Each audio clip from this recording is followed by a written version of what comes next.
everyone, welcome to National Apprenticeship Week 2022. So today we're going to be talking through why more women should consider roles in structural engineering. Currently, according to the Women's Engineering Society, there's only 14.5% female engineers in the UK, and so that's not even including structural engineering. So I think that structural engineering will be a small percentage of that. So we're going to talk through those. We're going to talk through the roles. We're going to talk through from a female perspective about structural engineering, if you're considering a career and you're a student. So I'm joined today by Ruth and by James of Blue Engineering, and we're going to be speaking more about the roles. So I think there's no one else left waiting in the lobby, so we'll begin. Pallika, I think my screen's frozen. I don't know if that's the case for everybody. Is yours frozen? Yeah, mine's frozen too. So for me. If you just stop the sharing and reshare, I think it will work. Oh, shame. And I was going through the slides. 1 second. Let's see. Is that fine? Yeah. Aha, yes. Much better. Okay, so I'm joined by Ruth and I'm joined by James, and we're going to be talking through structural engineering, what it is and why more female students should consider applying. So if you've got any questions, just pop them in the chat and we'll go through them towards the end. So Ruth, do you want to introduce yourself? So you're a design engineer at Blue. Yeah, I'm Ruth. I've been at Blue for around 5.5, and I'm a design engineer. And James? My name's James Nevin. I'm a managing partner at Blue Engineering. Started the business about 12 years ago,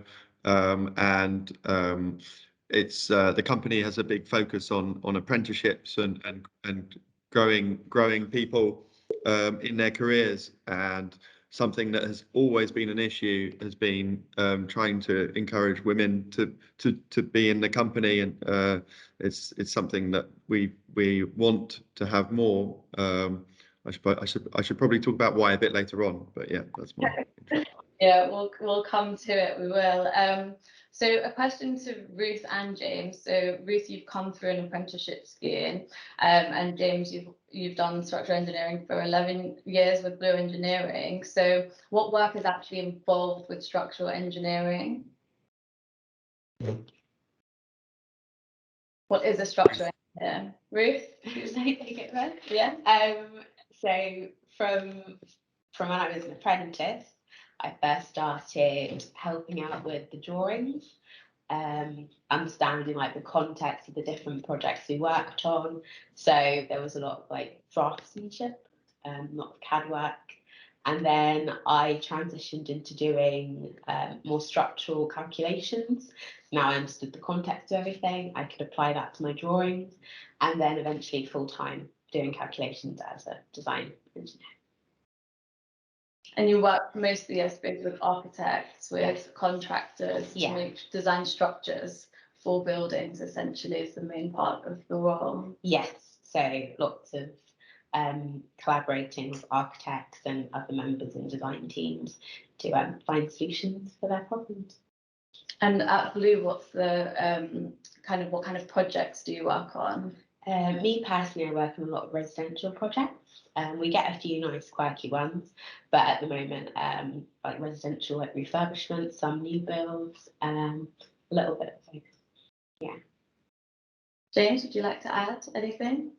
I think there's a lot of site visits that need to happen when we're doing our work. So we go and visit properties before the building works begin, usually before we start design as well, and then also during the construction phase. There's usually some surprises in the ground or with the building that we specialize in refurbishing and upgrading existing buildings and bolting new parts to an existing building. So the chance of surprise is quite high. So it means that during construction, we will go and visit and talk with the builder and try and work out any problems that they come through. So I think as well as the drawing process and preparation of our product, there is also a hell of a lot of service there, which is coordinating with the architects, coordinating with the homeowner, what's important to them in their project. They might be price driven, or they might be they might want the look that the architect has come up with. That might be the primary motivation for them. And so us as structural engineers, we have to translate what the brief might be, and then turn that back, give that back to them in a set of drawings, so that they can go and have the contractor build that. So I think that's one of the nice reasons why I think it's quite nice to have women in the role, because it can really change the way the communication comes across, and it can soften an engineering company when they're communicating to homeowners. Yeah. Brilliant. And so a question to both of you, Ruth, I don't know if you want to take this first. So what are common misperceptions of the role, things that might also directly stop female students from applying for structural engineering? I think a lot of people think that sometimes it's like James mentioned site visits. I think sometimes people do think it's like being down a manhole or in tunnels or muddy every single day. And for us, that's not what we are on site, but we're also office based too. But if a woman does want to be down a tunnel or in a manhole, there is that avenue to go down if they want to, within engineering. Yeah. But I think that because we're an engineering consultant and we're providing design work, we are not actually doing any of the physical construction work on site. And so when we're visiting, we're wearing all of the suitable safety equipment, but we're not actually, as I'd say to a homeowner, we're not getting our hands dirty.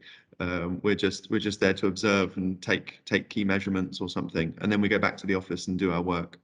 So, yeah, that is the idea that you're going to be needing big muscles in order to do this and be really strong is just not something that's needed. Yeah, that's true. I suppose you think engineering, you think you're going to pick up a drill or something and then start actually working and doing hard labor, but it is office based, and I do think that probably is, yeah, the biggest misperception of the role. So in terms of apprenticeship specifically, within structural engineering, how does the apprenticeship role work at Blue Engineering? Blue Engineering has a few different apprenticeship streams now. One of them being civil engineering, because you can't actually do an apprenticeship in structural engineering. And what happens is then structural engineering is a specialism of civil engineering. So you would be recruited by us in the usual recruitment way, with interviews and tests, and then joining us. If you successfully join us, then you would go on to an apprenticeship program, which at the moment is 5 years long.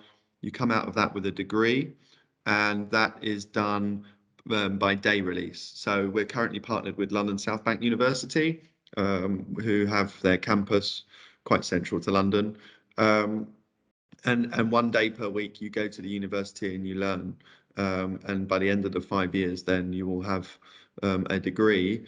But not only that, you'll have absolute bundles of experience, because you will be by the time you get to having the degree, the end of the 5 years, we would expect you to be able to design in the office and be already starting to lead on projects. And then the other great thing about the apprenticeship role is that the apprentice doesn't pay for their degree, and you get paid money whilst you work. So for us, we've calculated the differential on that is about 70 grand, £70,000 against someone who goes down the more traditional full-time university route. Yeah. So in terms of how it benefits female students, I suppose, James, you've covered a really good point of the degrees paid for you, you earn a wage, so you're learning at the same time. Is there anything you'd like to add to that, Ruth, in terms of professional benefits, maybe? Yeah, I think it's great, like linking on from that. like learning and earning at the same time. But it also helps once you finish and you have your degree, you have that experience behind you, especially as a woman. There not being many women in engineering, having that experience behind you is a confidence boost when you are dealing with clients, architects, and various different people externally. I suppose that leads really nicely and smoothly into the next point, which is Ruth's experience as a female engineer. So what is your experience in terms of as an apprentice? So you've come up from being an apprentice and now you're a design engineer. So what's your experience with architects, contractors, as an engineer? Tell us. It's been a mixed bag. It's not always easy because sadly for a lot of people they do have a preconception before they talk to you, and so it has been, I've had to really build up my own confidence and my own strength, the way I really think about how I interact with people and how to speak to people in a way that they take me seriously. It's definitely been an experience, but I think that's why it's so important to get more women into engineering, so you can be that woman that helps the next. So eventually it won't be such an anomaly and people will be used to dealing with women every day and they won't think it's unusual or they're going to get a lower quality of service because of it. So that leads very smoothly into the next point, which is, so why is it important to consider for women to consider roles in structural engineering? So like you said, I suppose it's representation. James, would you like to add to that? I think having women in the office and collaborating, having women in the design team really does change the way designs are developed and ideas are brought. I think that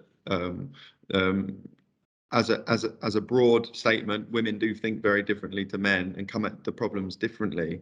And so what that means is that we end up being able to provide better service to our clients because we come up with better designs and more fluid set of communications.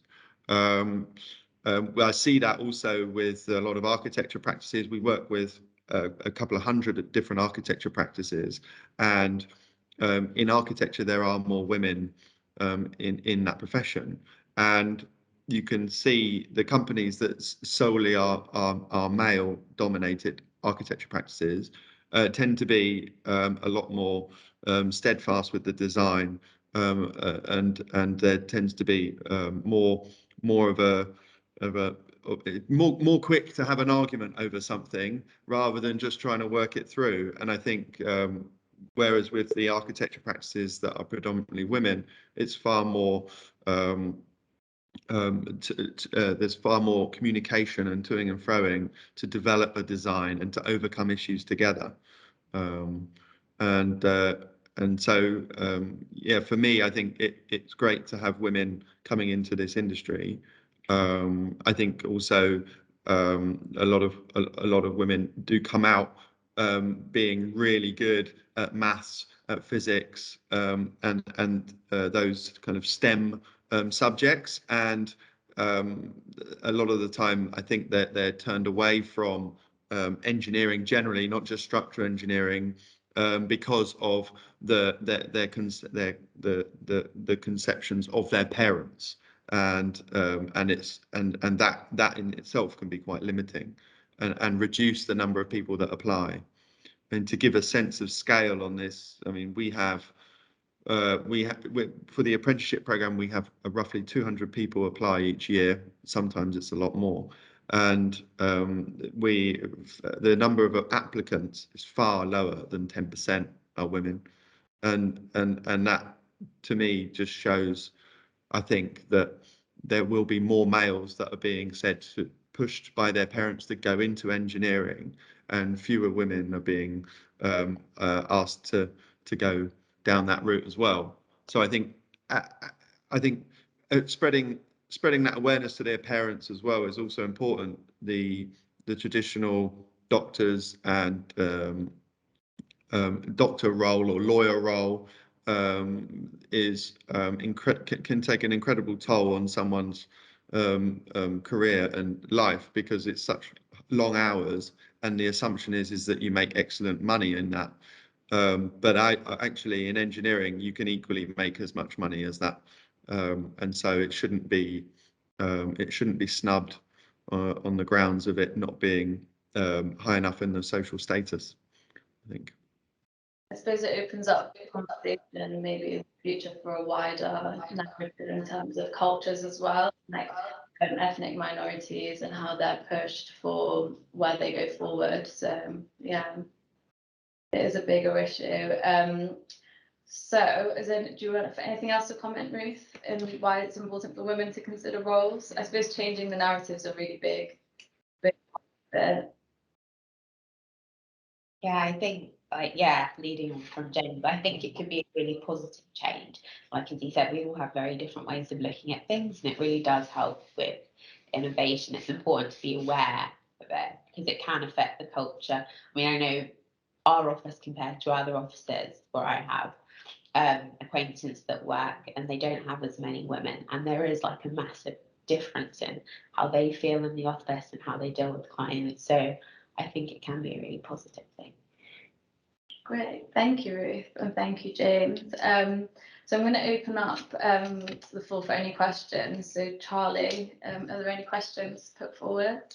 Yes, there was one question, well, there was a couple, but I'll start. How long is a structural engineering apprenticeship? Like, how long does it last, I think? So I think James spoke about that earlier, so it's 5 years, but it would be good maybe just to talk through what each year involves. Yes, I don't know all of the modules off the top of my head, but yeah, so it's a 5-year long course. I think it turns out to be about 5.5 years because you have to do an assessment at the end. But a full-time university course to get a bachelor's in engineering is 3 years, and that would typically be 4 modules per year to get you through that. So what the university does is they spread out those modules over 5 years, and then at the end of the 5 years, there's an additional kind of assessment that's done to mean that you can apply to the Institution of Civil Engineers as an incorporated engineer. So actually, when you come out of an apprenticeship, you're straight away eligible for the for an incorporated engineer, which is not something that someone who does a full-time course can get. And for us, we try to then match the progression with what is being learnt at university. So in the first year of university, you're not learning about beam design. There's far more basic stuff that needs to be learnt first, the basics of maths and health and safety. And so at the company you're doing, you would be preparing drawing work and learning and understanding of how buildings go together. And then in the later years, you start learning how to actually design things, and it's at those points then it's in the company now you start designing as well. So what's great about that is that as you are learning, you are able to generally speaking, you are able to apply that to your work day in, day out, and therefore get really good at it. And so what we've found is that the apprenticeship really does accelerate people's careers, and you get very strong staff. Blue Engineering gets very strong staff out of it, and they enjoy it as well, which is nice. And with the way it works, I suppose then we can talk about as well, just leading on from that, the fact that with a degree, you go to university 1 day a week, and then you're working the other 4 days a week. So within that working, so within the 5 years at Blue, from Blue's perspective, what is it that each year involves? Because there's a progression system. So how does that progression system look? Well, so it starts with learning to draw in the first year. In the second year, you learn to draw the more difficult projects. All the while, you're learning the terminology, you're understanding, you're coming across the other documentation that the more senior engineers produce, and you learn to interpret and read these drawings and the information.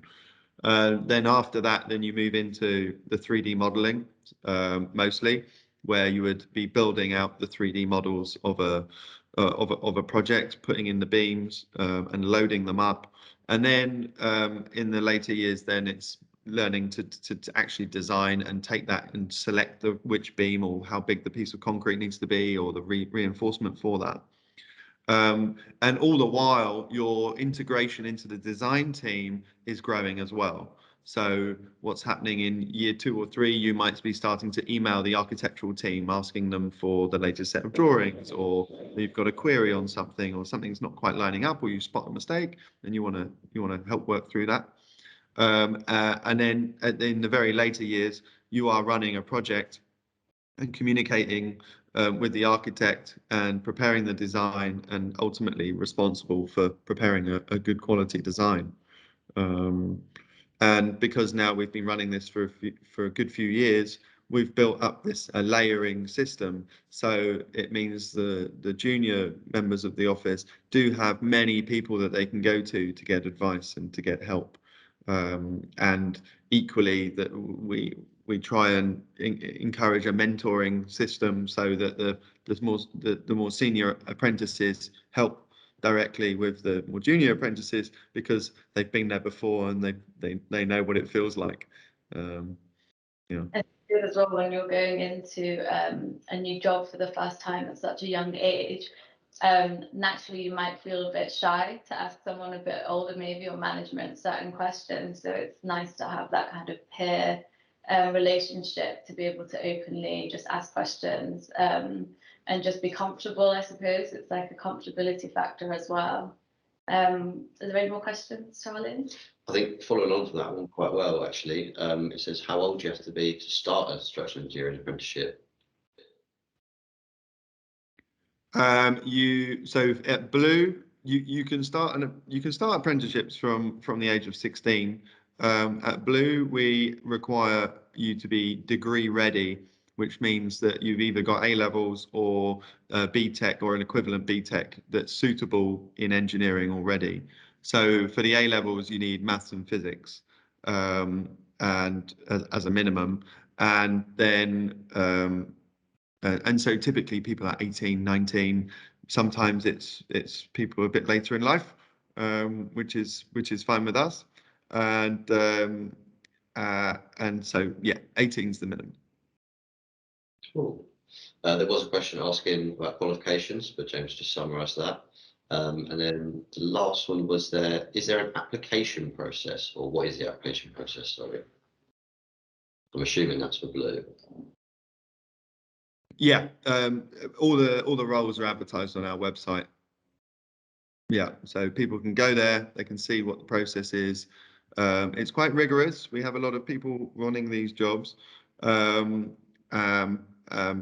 hopefully you'll find it rewarding to go through the process. And we do reply to everybody who applies, giving as robust a reason as we can, even if you're not successful, so you can hopefully take that feedback and help use it to help you get your next role.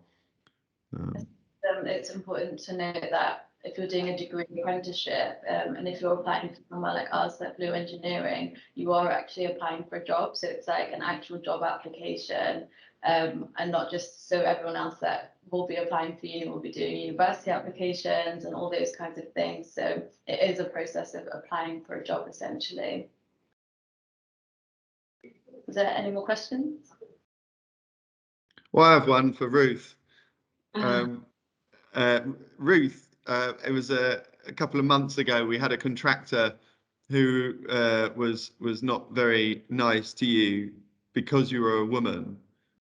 Do you want to tell the story of that and what was the outcome of that? Because I can't remember exactly how it finished, but I think the homeowner got involved or something. Well, he was a little bit, I think it was a checking or a surveyor. I'm not sure. Okay. But he made some disparaging comments, and he also said some stuff about me to the client. But she was it wasn't nice to deal with. Also because sometimes, because these things happen, sometimes you do think, oh, was it in my head? Is it, especially if someone else doesn't have a shared experience, they might not see it as being discriminatory, but it is. Yeah. So it played on me, made me quite anxious. But then a couple of months later, the client sent me an email. She was really lovely, and she just expressed how she was really upset that I'd been treated that way. And she was so happy she had a female working on the project, and that I'd been a part of it. So that was really nice that, you know, it felt like I made a little bit of a difference, and she saw what happened and she acknowledged it. So that was nice. Yeah, interesting. And what about when you're working with other architects? Do you find that do you notice that there's a difference if you're working with another woman or a man on the other side of the design team? It depends. I think generally speaking, sometimes if you work with a woman, yeah, there's a kinship.